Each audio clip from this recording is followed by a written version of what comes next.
Bossy സർട്ടിഫിക്കറ്റിനെ കുറിച്ച് എല്ലാവരും അറിഞ്ഞിട്ടുണ്ടാവും അല്ലേ? ബോസി സർട്ടിഫിക്കറ്റ് ഇപ്പോൾ ഒത്തിരി പേർക്ക് വന്നിട്ടുണ്ട്. ബട്ട് ഇപ്പോൾ ഇനി ജോയിൻ ചെയ്യാൻ പോകുന്ന സ്റ്റുഡൻസിന് വേണ്ടിയിട്ടാണ്. എങ്ങനെയാണ് സർട്ടിഫിക്കറ്റും കാര്യങ്ങളും ഉണ്ടായിരിക്കുക, അതിൽ എന്തൊക്കെയാണ് ഉണ്ടാവുക, 10th +2 സർട്ടിഫിക്കറ്റ് എങ്ങനെയാണ് കാണാൻ, നമ്മളെ കേരള ബോർഡിൻ്റെ പോലെയാണോ അത് സാക്ഷരതാ മിഷൻ്റെ പോലെയാണോ, അങ്ങനത്തെ ഒരുപാട് ഡൗട്ട് ചോദിച്ച് വിളിക്കുന്നുണ്ട്. അവർക്ക് വേണ്ടിയിട്ടുള്ളതാണ് ഈ വീഡിയോ കേട്ടോ.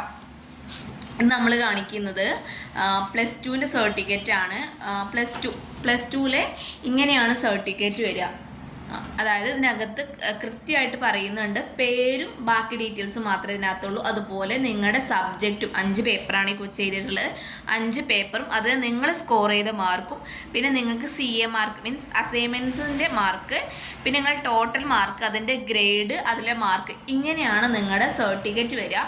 ഇതിൻ്റെ കൂടെ തന്നെ പിന്നെ വരുന്നതാണ് migration cum TC, migration cum transfer certificate എന്ന സർട്ടിഫിക്കറ്റും വരുന്നുണ്ട്. ഇതിനകത്തും നിങ്ങൾ പേര്, എൻറോൾ നമ്പർ, ഇങ്ങനത്തെ കാര്യങ്ങളാണ് ഉണ്ടാവുക. ഇങ്ങനെ 2 സർട്ടിഫിക്കറ്റാണ് നിങ്ങൾക്ക് +2 പാസ്സായ ഒരാൾക്ക് കിട്ടുക. സർട്ടിഫിക്കറ്റ് ഇങ്ങനെയാണെങ്കിൽ സർട്ടിഫിക്കറ്റ് ഉണ്ടാവും, അതുപോലെ മൈഗ്രേഷൻ സർട്ടിഫിക്കറ്റും ഉണ്ടാവും. ഇനി 10th പാസ്സായ ഒരാൾക്ക് വരുന്നത് ഇതുപോലെയാണ്. ഇതിനകത്തും എക്സാക്റ്റ് സെയിം സാധനം തന്നെയാണ് വരുന്നത്. എല്ലാ കാര്യങ്ങളും ഉണ്ടാവും. 5 പേപ്പറാണ് ബേസിക് ചെയ്ത് നമുക്ക് 7 പേപ്പർ വരെ എഴുതാനുള്ള ഓപ്ഷൻ ഉണ്ട്. 5 പേപ്പർ എഴുതാം. പിന്നെ നിങ്ങളുടെ ടോട്ടൽ മാർക്സ് 100ലാണ് നിങ്ങളെ എക്സാം ഉണ്ടാവുക. 100 മാർക്കിലാണ്. അതിവിടെ കൃത്യമായിട്ട് പറയുന്നുണ്ട്. 100 മാർക്കിൽ മാർക്ക് ഉണ്ടാവും. പിന്നെ നിങ്ങൾ സ്കോർ ചെയ്ത മാർക്ക്, തിയറിക്ക് നിങ്ങൾ എക്സാം എഴുതി സ്കോർ ചെയ്യുന്ന മാർക്ക് ഉണ്ടാവും. പിന്നെ നിങ്ങളുടെ CE മാർക്ക് ഉണ്ടാവും. അത് നിങ്ങൾ അസൈൻമെൻറ്റ് സബ്മിറ്റ് ചെയ്യുമ്പോൾ നിങ്ങൾ സ്കോർ ചെയ്യുന്ന മാർക്ക് ഇവിടെ കാണിക്കുന്നുണ്ടാവും. പിന്നെ ടോട്ടൽ ഗ്രേഡ് വരും. അങ്ങനെ 500ലാണ്, 5 പേപ്പർ എഴുതുന്നവർക്ക് 500ലാണ് മാർക്ക് വരിക. ടോട്ടൽ സ്കോർ വരും, നിങ്ങളെ ഗ്രേഡ് വരും. ഇങ്ങനെയാണ് നിങ്ങളുടെ SLCയും വരിക. SLCക്ക് അകത്ത് വരുന്നത് നിങ്ങളുടെ പേര്, എൻറോൾ നമ്പർ, മദറിൻ്റെയും ഫാദറിൻ്റെയും നെയിം, പിന്നെ ഏത് ബാച്ചിലാണ്, ഏത് ഇയറിലാണ് നിങ്ങൾ പാസ്സായത്, ഇത്രയും കാര്യങ്ങളാണ്. ഇത് ഗവൺമെൻറ് അപ്രൂവ്ഡ് സർട്ടിഫിക്കറ്റ് തന്നെയാണ്. ബോസയുടെ എംബ്ലും അവരുടെ സിഗ്നേച്ചറും കാര്യങ്ങളും കോപ്സെ അപ്രൂവ്ഡ് സർട്ടിഫിക്കറ്റ് ആണ്. നിങ്ങൾക്ക് എല്ലാ തരത്തിലും വാലിഡ് ആയിട്ടുള്ള സർട്ടിഫിക്കറ്റാണ് ബോസെ കൊടുക്കുന്നത്. അതുകൊണ്ട് തന്നെ സർട്ടിഫിക്കറ്റും കാര്യങ്ങളും കാണാത്തവർക്കും അതിലുള്ള ഡൗട്ട് ഇനി എന്തെങ്കിലും ഉണ്ടെങ്കിൽ നമ്മളെ കോൺടാക്ട് ചെയ്താൽ മതി. ഇത് 10th ഇത് +2 ആണ് സർട്ടിഫിക്കറ്റ് വരുന്നത് കേട്ടോ. എങ്ങനെയാണ് നമ്മുടെ സർട്ടിഫിക്കറ്റ് വരുന്നത്? സർട്ടിഫിക്കറ്റിനകത്ത് കൃത്യമായിട്ട് നിങ്ങളുടെ പേര്, പാരൻറ്റിൻ്റെ പേര്, എൻറോൾ നമ്പർ, നമ്മുടെ ഏത് ബാച്ചാണ്, നിങ്ങൾ ഏത് ഇയറിലാണ്, ഇപ്പോൾ 2024 ഒക്ടോബറാണ്, 2024 ഒക്ടോബർ, ഏപ്രിലാണ് ഏപ്രിൽ, ഇങ്ങനെ കൃത്യമായിട്ട് മെൻഷൻ ചെയ്യുന്നുണ്ട് ഏത് ബാച്ചാ കാര്യങ്ങൾ. പിന്നെ നിങ്ങൾക്ക് കിട്ടിയ സ്കോറുകൾ മെൻഷൻ ചെയ്യുന്നുണ്ട്. 100 മാർക്കിലാണ് ക്വസ്റ്റ്യൻ ഉണ്ടാവുക. അതിൽ നിങ്ങൾ എത്ര സ്കോർ ചെയ്തു എന്ന് കറക്റ്റായിട്ട് പറയും. അതുപോലെ 20 മാർക്കിനുള്ള അസൈൻമെൻറ്റ്സിൽ നിങ്ങൾ സ്കോർ ചെയ്ത മാർക്കും കൃത്യമായിട്ട് മെൻഷൻ ചെയ്യും. അങ്ങനെ ടോട്ടൽ മാർക്ക് 500ൽ ഈ മാർക്കും മറ്റേ മാർക്ക് 5 പേപ്പറാകുമ്പോൾ 100ഉം, അങ്ങനെ 600 മാർക്കിലാണ് നിങ്ങൾക്ക് ഗ്രേഡും കാര്യങ്ങളും വരുന്നത്. ഇനി 5 പേപ്പർ എഴുതാത്തവർ, 5 പേപ്പറിൽ അതിൽ കൂടുതൽ എഴുതുന്നവരുണ്ടാവും. ചിലവർ 6 പേപ്പർ എഴുതും, ചിലവർ 7 പേപ്പർ, മാക്സിമം 7 പേപ്പർ വരെ എഴുതാൻ പറ്റുള്ളൂ. ഇനിയിപ്പോൾ നിങ്ങൾ 7 പേപ്പർ എഴുതിയിട്ട് 5 എണ്ണം പാസ്സായാൽ നിങ്ങൾ പാസ്ഡ് ആണ്. അങ്ങനെ വേണമെങ്കിലും ചെയ്യാം കേട്ടോ.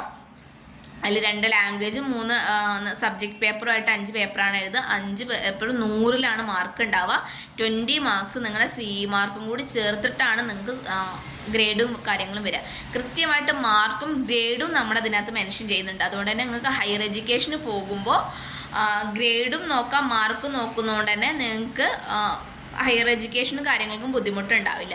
പിന്നെ നോർമലി നിങ്ങൾക്ക് എല്ലാ സർട്ടിഫിക്കറ്റിൻ്റെ പോലെയും കോളേജ് പഠിച്ച് അല്ലെങ്കിൽ സ്കൂളിൽ പഠിക്കുന്ന കുട്ടികളെ പോലെ തന്നെ TCയും CCയും മൈഗ്രേഷൻ സർട്ടിഫിക്കറ്റും CCയും കൂടെ വരുന്നുണ്ട്. സോ ഹയർ എഡ്യൂക്കേഷനൊക്കെ യൂസ് ചെയ്യാൻ പറ്റുന്ന രീതിയിൽ തന്നെയാണ് കാര്യങ്ങൾ വരുന്നത് കേട്ടോ. പിന്നെ നിങ്ങൾക്ക് അറിയാലോ, ഈ സർട്ടിഫിക്കറ്റ് കോപ്സെ അപ്രൂവ്ഡ് ആണ്.